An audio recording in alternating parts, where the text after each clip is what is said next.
Cool. This is Blue Peter time. The Earth battery, copper wire, which I just got from an old power cord. Stripped off the insulation and just got to the copper wire.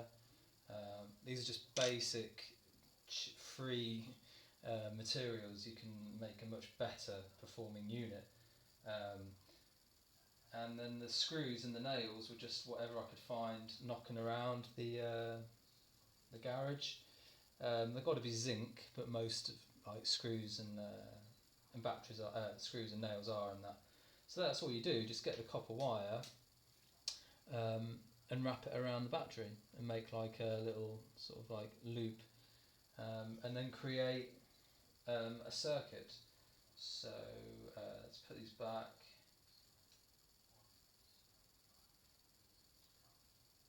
And yeah, that's it. So it goes like screw copper, screw copper, screw copper, or I should say like zinc copper, zinc copper, zinc copper, zinc copper, zinc copper, all the way along. That's basically the principle of a battery, right? You've got like two different metals and what's that word? Not an electrolyte, but it's like some sort of media in between. Um, Most batteries it's either like lead, there's like a lead acid sort of slurry inside the battery, but you can use anything. You can use soil, right? Whatever you do, please don't get put off by how little electricity is being produced.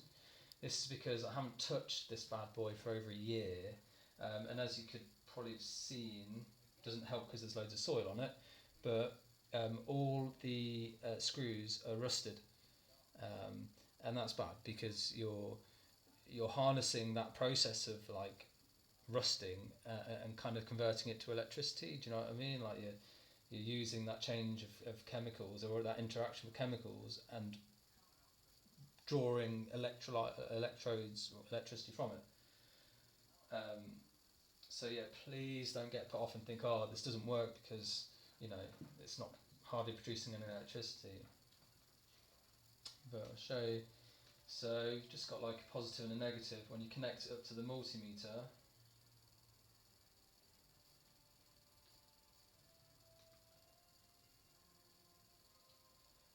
wow, that's.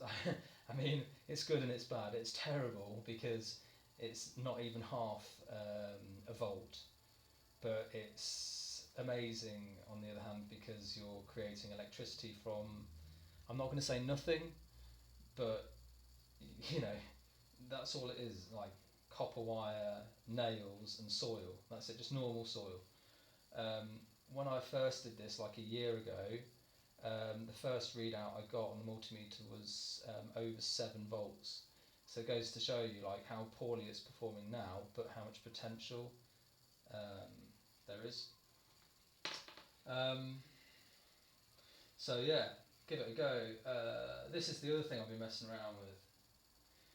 These little bad boys, thermoelectric generators. You've probably seen them like on YouTube and the internet and that. They're a couple of quid each, but they're really useful and they've got so much potential. It's the buzzword at the moment, potential. Um, so what I did, I took to bits an old computer to get the heat sink from it, this little metal thing.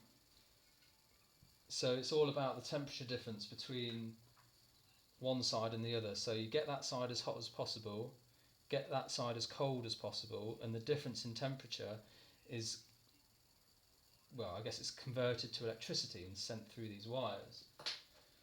So that top cool side is going to perform really well because this high surface area heatsink is going to keep that side cool, right? So just to demonstrate, it's great, it's just broke, but yeah, just get a candle. Can you see that? Cool. Yeah, candle and one of these things. Can you see? Yeah, it's you can buy them on eBay for about a quid. They're USB boosters, so it boosts the current. So if you're getting a low current, it will boost it up. Uh, so that you can, use it. So just connect it together. I've got these USB powered fairy lights just to show you, but I wanted this to charge like a smartphone, or you can charge whatever if it's USB. So then you put the thing over. Cool.